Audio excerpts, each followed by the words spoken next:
जय हिंद दोस्तों। चलिए मैं राजा आलम और इसके पहले वाले वीडियो में हम बताए थे सिंगुलर टू प्लूरल और जेंडर के बारे में। तो बहुत दिन से कमेंट आ रहा है, जैसे मान लीजिए पार्ट्स ऑफ स्पीच हम नहीं जानते हैं, जो हमारे अंग्रेजी का मेन मैंने पॉइंट है पार्ट्स ऑफ स्पीच। तो पार्ट्स ऑफ स्पीच हम जानेंगे इस वीडियो में। इस वीडियो के माध्यम से हम देखेंगे पार्ट्स ऑफ स्पीच क्या होता है। तो पार्ट्स ऑफ स्पीच का मतलब होता है शब्द संरचना हिंदी में, और इसका दूसरा नाम होता है from classes and structure word. ठीक है, from classes and structure word. चलिए, अगर नए हैं तो हमारे वीडियो को देखते रहिए और हमारे चैनल को सब्सक्राइब कर लीजिए DR स्टडी 99। और आज की वीडियो हम देखेंगे, और छोटे बच्चे अगर देख रहे हैं तो किताब और कॉपी लेकर बैठ जाएंगे, कॉपी किताब और कलम भी लेकर साथ में बैठेंगे और लिखते रहेंगे। और नहीं समझ में आता है तो हमारे पास कमेंट भी करेंगे। चलिए आज हम देखते हैं पार्ट्स ऑफ स्पीच। ठीक है, तो parts of speech, part of speech, speech देखेंगे। ठीक है, इसको हिंदी में कहते हैं शब्द संरचना। क्या कहते हैं? संरचना। ठीक है ना, यानी शब्द संरचना। और इसका दूसरा नाम होता है from classes and structure word. तो सबसे पहले देखेंगे इसका डिफिनेशन। तो डिफिनेशन यही होगा, what do you mean by part of a speech. ठीक है, इसका मतलब होता है आपका क्या तात्पर्य है, आप क्या जानते हैं, आप क्या क्या अर्थ है पार्ट्स ऑफ स्पीच सब संरचना से। तो इसका डिफिनेशन यही होगा इंग्लिश में, यानी all the English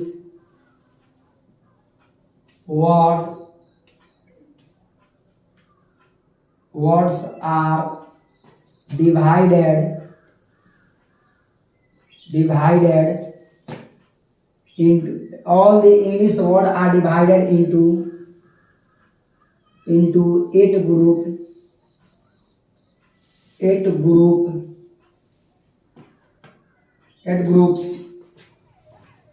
do in a sentence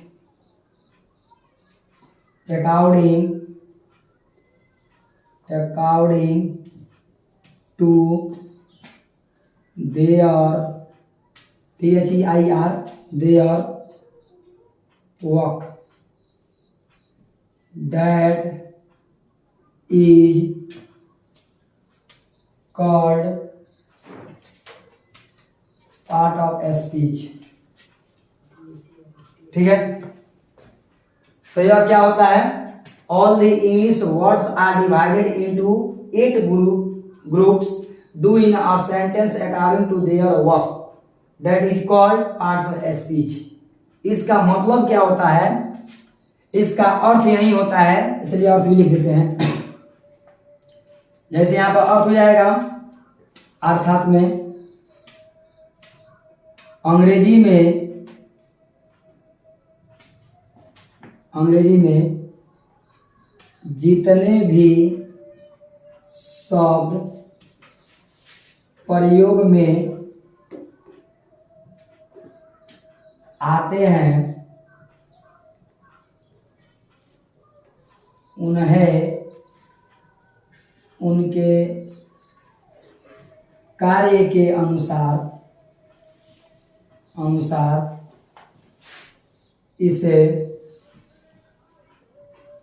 8 वर्गों में बांटा गया है, जिसे हम पार्ट ऑफ स्पीच शब्द संरचना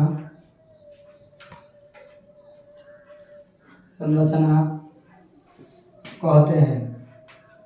ठीक है, ये आसान परिभाषा है, आप ऐसे ही याद कर सकते हैं। All the English words are divided into 8 group do in a sentence according to their work, that is called parts of speech. यानी अंग्रेजी में जितने भी शब्द प्रयोग में आते हैं उन्हें उनके कार्य के अनुसार इसे 8 वर्गों में बांटा गया, जिसे हम पार्ट्स ऑफ स्पीच कहते हैं। ये हमारे हिंदी का डेफिनेशन हो गया। ठीक है सर, अब इसका हम देखेंगे 8 टाइप कौन कौन को होते हैं। आइए यहाँ पर तो सबसे पहले आप बनाएंगे क्वेश्चन, यानी क्वेश्चन बनाएंगे how many kinds of part of speech, how many kinds, कितने होते हैं प्रकार, कितने होते हैं अंग, कितने होते हैं भेद पार्ट्स ऑफ स्पीच शब्द संरचना के। तो इसका 8 टाइप होते हैं। तो लिखेंगे आंसर में there are 8 kinds of part of speech, speech, ठीक है। यहां पर देखेंगे एक नंबर में नाउन होता है जिसे हम लोग संज्ञा कहते हैं, दूसरा जो होता है प्रोनाउन होता है जिसे हम लोग सर्वनाम कहते हैं, तीसरा जो होता है एडजेक्टिव जिसे हम लोग विशेषण कहते हैं। अब यहाँ पर 4 नंबर देख लेते हैं वर्ब होता है जिसे हम लोग क्रिया कहते हैं, और 5 नंबर में यहाँ पर एडवर्ब होता है, एडवर्ब जिसे क्रिया विशेषण कहते हैं, ठीक है। और 6 नंबर में होता है प्रीपोजिशन, प्रीपोजिशन जिसे संबंध, बोधक अव्यय कहते हैं, ठीक है। और 7 नंबर में ये होता है कंजंक्शन जिसे समुच्चय बोधक कहते हैं, कंजंक्शन।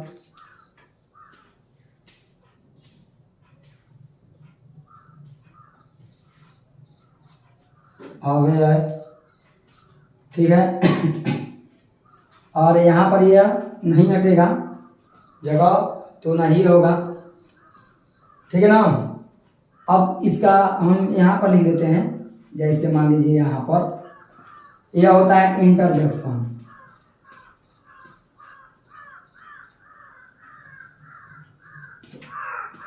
इंटरजेक्शन इसे हम लोग विस्मयादि बोधक कहते हैं,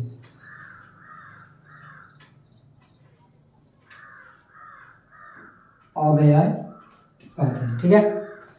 आप देख लीजिएगा, कह रहा है how many kinds of parts of speech, कितने होते हैं प्रकार, कितने होते हैं अंग, कितने होते हैं भेद। तो there are 8 kinds of parts of speech, 8 type होते हैं, 8 भेद होते हैं, 8 अंग होते हैं पार्ट्स ऑफ स्पीच शब्द संरचना के। 1 नंबर में होता है नाउन जिसे संज्ञा कहते हैं, 2 नंबर में होता है प्रोनाउन जिसे सर्वनाम कहते हैं, 3 नंबर में होता है एडजेक्टिव जिसे विशेषण कहते हैं, और 4 नंबर में होता है वर्ब माने क्रिया कहते हैं, 5 नंबर में एडवर्ब क्रिया विशेषण कहते हैं, 6 नंबर में होता है प्रीपोजिशन जिसे संबंध बोधक अव्यय कहते हैं, और 7 नंबर होता है कंजंक्शन जिसे समुच्चय बोधक अव्यय कहते हैं, और 8 नंबर में यहाँ पर रोमन जोड़ दिए हैं और इसको हम चढ़ा देते हैं 8 नंबर, ठीक है। तो यह 8 नंबर में होता है इंटरजेक्शन, यह विस्मयादि बोधक अव्यय कहते हैं। तो यही होता है पार्ट्स ऑफ स्पीच। अब आपसे कोई पूछता है पार्ट्स ऑफ स्पीच क्या है तो आप कहेंगे यही all the English words are divided into 8 groups doing a sentence according to their work, that is called parts of speech. अंग्रेजी में जितने भी शब्द प्रयोग में आते हैं उनके कार्य के अनुसार इसे 8 वर्गों में बांटा गया है, जिसे पार्ट्स ऑफ स्पीच शब्द संरचना कहते हैं। इसका दूसरा नाम होता है from classes and structural word. अब इसे 8 को यही टाइप होता है, ये हमारी पार्ट्स ऑफ स्पीच। अब 1 नंबर पॉइंट यहाँ से हम लोग देखेंगे नाउन, यह नाउन क्या होता है, ठीक है सर। तो इसको मटकाना पड़ेगा, सबसे पहले मटका देते हैं इसे, आइए इसे मटका देते हैं। तो वो स्क्रीनशॉट ले लीजिए, चलिए चलिए।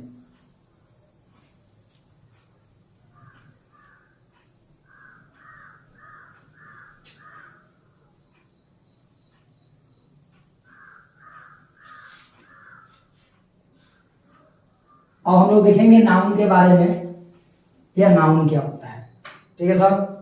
अब इसमें हम देखेंगे नाउन, ठीक है। तो यहाँ पर लिखेंगे हम लोग नाउन। क्या लिखेंगे? नाउन लिखेंगे, जिसे हम लोग संज्ञा कहते हैं। ठीक है।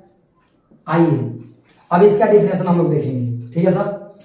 तो यह होता है, क्वेश्चन बनाएंगे, यानी what do you mean by noun. Noun, ठीक है। यानी आपका क्या तात्पर्य, आपका क्या अर्थ है, क्या जानते हैं नाउन से, संज्ञा से। देखिए संज्ञा क्या होता है सर? तो संज्ञा किसी व्यक्ति, वस्तु, स्थान, भाव, विचार, गुण को हम संज्ञा कहते हैं। या दुनिया में जितना भी हम अपने आंख से देखते हैं, वो कोई व्यक्ति हो, वस्तु हो, पदार्थ हो, जो भी हो, वह सब संज्ञा ही है। इतना कह सकते हैं। देखिए इसे डिफिनेशन देख लेते हैं। आइए यहां से देखेंगे, क्वेश्चन बनाए, क्वेश्चन लिखेंगे, आंसर, डिफिनेशन, यानी a noun is the name of a person, place,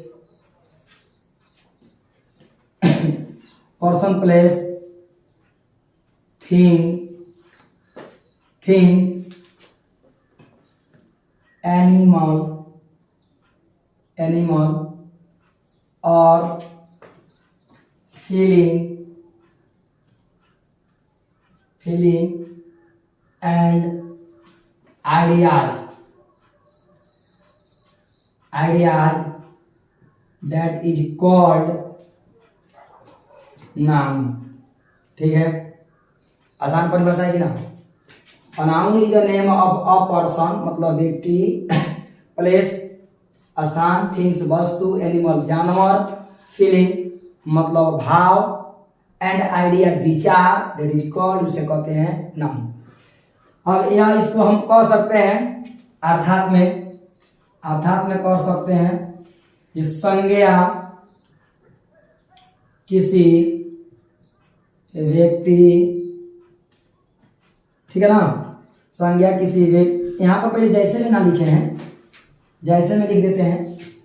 जैसे में हो जाएगा कालिदास, टॉमी, लव, वाटर, ठीक है, बुक। जैसे मान लीजिए यहाँ पर बुक, पेन हो जाएगा, उसके बाद डायमंड हो जाएगा, ठीक है, आर्मी हो जाएगा। तमाम ये सब हमारे नाउन ही है। अब इसको हम अर्थात में लिख सकते हैं। यहाँ से अर्थात में लिखेंगे ये संज्ञा किसी व्यक्ति, वस्तु,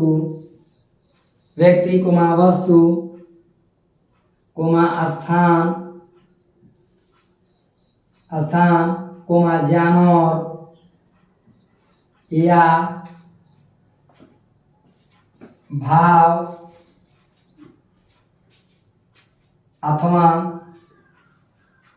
अथवा विचार को संज्ञा कहते हैं। ठीक है, यहाँ तक दिक्कत नहीं है। ऐसे आप कह सकते हैं, छोट परिभाषा देना होगा ना तो कह सकते हैं इतना में, ये संज्ञा किसी व्यक्ति, वस्तु, स्थान, भाव, विचार, गुण को हम संज्ञा कहते हैं। सब हमारे कालिदास हो गए। टॉमी, जैसे मान लीजिए कोई अपने जानवर का नाम बताए, टॉमी, ठीक है ना। लव हो गया, प्रेम, वाटर हो गया, बुक, पेन, डायमंड, आर्मी, ये सब हमारे नाउन ही है। अब हम लोग देखेंगे अब यह नाउन कितने प्रकार के होते हैं। तो नाउन दो प्रकार के होते हैं, दो प्रकार में बांटे जाते हैं। एक होता है ट्रेडिशनल ग्रामर के अनुसार, जिसे हम लोग पारंपरिक मतलब व्याकरण कहते हैं, और दूसरा होता है मॉडर्न इंग्लिश ग्रामर, वह होता है हमारे आधुनिक। तो ट्रेडिशनल के अनुसार से 5 प्रकार के, और आधुनिक के अनुसार जैसे मॉडर्न हम कहते हैं 3 प्रकार के। तो कौन कौन, तो इसको आप भटकाना पड़ेगा, हमको भटका देते हैं। आगे यहीं पर लिख देते हैं। चलिए यहीं पर लिख देते हैं। तो सबसे पहले यहाँ पर लिखेंगे how many kinds of noun. कितने होते हैं प्रकार नाउन के, कितने भेद होते हैं नाउन के, तो यहां पर लिख सकते हैं आंसर में जे there are 5 kinds of noun. ठीक है, यहीं पर लिखेंगे अकॉर्डिंग टू ट्रेडिशनल ग्रामर। ठीक है, पारंपरिक व्याकरण के अनुसार।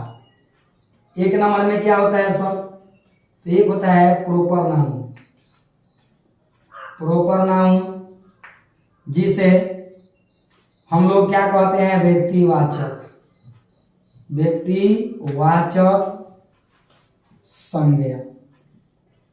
ठीक है, दूसरा जो हमारे होते हैं वो होते हैं कॉमन नाउन, जिसे जाति वाचक संज्ञा कहते हैं। तीसरा ये होते हैं कलेक्टिव नाउन, जिसे हम लोग समूहवाचक कहते हैं, समूहवाचक संज्ञा कहते हैं। और 4 नंबर क्या होता है, तो 4 नंबर होता है मटेरियल नाउन, जिसे हम लोग द्रव्यवाचक कहते हैं। यहाँ पर जगह तो नहीं होगा एगो लिखने के लिए, तो यहाँ पर देखिए हम लिख देते हैं, ये हमारे यहाँ लिख देते हैं 5 नंबर में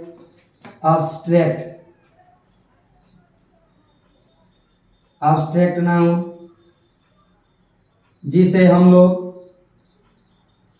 भाववाचक कहते हैं, वाचक संज्ञा। ठीक है, तो यह होते हैं हमारे नाउन 5 प्रकार के। लेकिन ऐसे लोग कह देते हैं noun how many kinds of noun, there are 5 kinds of noun. किसके आधार पर भाई, तो यहाँ पर हम एक शब्द में हम पाएंगे ट्रेडिशनल ग्रामर के अनुसार, यानी पारंपरिक, इसका मतलब होता है पारंपरिक ग्रामर के अनुसार नाउन 5 प्रकार के होते हैं। एक प्रॉपर नाउन, जिसे व्यक्तिवाचक संज्ञा कहते हैं। दूसरा कॉमन नाउन, जिसे जातिवाचक कहते हैं। तीसरा कलेक्टिव नाउन, समूहवाचक संज्ञा। और मटेरियल नाउन, द्रव्यवाचक संज्ञा। और एब्स्ट्रैक्ट नाउन, जिसे भाववाचक संज्ञा कहते हैं। ठीक है, यह होता है 5 प्रकार की, लेकिन यह 3 प्रकार के और भी होता है। ठीक है, तो इतना स्क्रीनशॉट लीजिए, इसको मटकाना पड़ेगा, ले लिए। अब चलिए इसको आगे भी एक और आता है, लिख देते हैं ट्रेडिशनल के अनुसार से। चलिए, यह होता है, एक और होता है इसका आधार, उसको भी लिख देते हैं। आइए, एक होता है, इसे कहेंगे, यहां पर लिखेंगे और में लिखेंगे ये there are 3 kinds of noun according to modern grammar, modern English grammar. ठीक है, यह कौन कौन होते हैं, आइए इसको देख लेते हैं, इसी से लिख देते हैं। एक होता है प्रॉपर नाउन, जिसे हम लोग व्यक्तिवाचक वाचक संज्ञा कहते हैं। ठीक है, व्यक्तिवाचक, तो ये साफ लिख देते हैं, व्यक्तिवाचक संज्ञा। दूसरा जो होता है काउंटेबल नाउन, जिसे गणनीय संज्ञा कहते हैं, जिसे काउंटेबल नाउन, काउंट से बना है, इसे हम गिन सकते हैं। तीसरा जो होता है uncountable, uncountable noun, uncountable noun, ठीक है। यह यहाँ पर नहीं रहेगा, यहाँ साइड में लिख देते हैं, नहीं आ रहा है फोटो उसका। चलिए 3 नंबर यहाँ पर लिख देते हैं अनकाउंटेबल नाउन, जिसे अगणनीय संज्ञा कहते हैं, ठीक है सर। यह हमारे होते हैं। तो अगर आपसे कोई पूछता है मेनी काइंड्स ऑफ नाउन, तो उनसे पूछिए। ट्रेडिशनल के अनुसार से 5 प्रकार के होते हैं, और according to modern English grammar ये हमारे 3 प्रकार के, जिसे हम लोग आधुनिक ग्रामर कहते हैं, आधुनिक व्याकरण कहते हैं, यह नाउन होते हैं। अब यहाँ से हम लोग देखेंगे 1 नंबर पॉइंट प्रॉपर नाउन, जो हम आपको अगले वीडियो में बताएंगे। प्रॉपर नाउन लंबा वीडियो हो जाएगा, इसीलिए अच्छा नहीं रहेगा। और आपसे यही कहेंगे, इतना अगर समझने के बाद आपको अच्छा लगता है तो अपने दोस्तों तक भेजिए और उनको भी बताइए, और क्योंकि ज्ञान बांटने से और अच्छा रहता है, ताकि उन लोगों को भी नॉलेज हो, और इसके बाद वो भी जाने समझे। वीडियो शेयर कीजिए। अगर आपको इसमें कहीं भी दिक्कत है तो हमारे पास कमेंट कीजिए। हमारे चैनल का नाम यादें है DRS Study 99, कमेंट में डालिएगा तो हम लोग समझ जाएंगे। और जाते वक्त आपको एक प्रभाव दे देंगे हम, जिसका हिंदी और उस कमेंट में लिख कर डालिएगा। प्रभाव यही रहेगा, कोई खास नहीं रहेगा। आपको इसके पहले वाले वीडियो में हम डाले थे नंबर नहीं या जेंडर में, वर्क इज वर्शिप। तो वर्क इज वर्शिप का मतलब होता है कर्म ही पूजा है, ठीक है। तो कर्म का मतलब होता है जो हम कर्म कर रहे हैं, पढ़ाई कर रहे हैं, मेरा कर्म है, यही हमारा पूजा है, यही हमारा भगवान है, यही मेरा सरस्वती है। जो हम कर्म कर रहे हैं वही हमारा पूजा है, वर्क इज वर्शिप। दूसरे डाले थे honesty is the best policy, यानी ईमानदारी सर्वोत्तम नीति है। ईमानदारी जो होता है आप उसे खरीद नहीं सकते हैं, वह सही नीति है, सही विचार है, इसलिए ईमानदारी सर्वोत्तम नीति है, सही नीति है। आज की वीडियो में हम लोग डालेंगे आज वाला प्रवर्ब जो हमारा रहेगा, तो वो रहेगा failure are the pillar of success. क्या डालेंगे?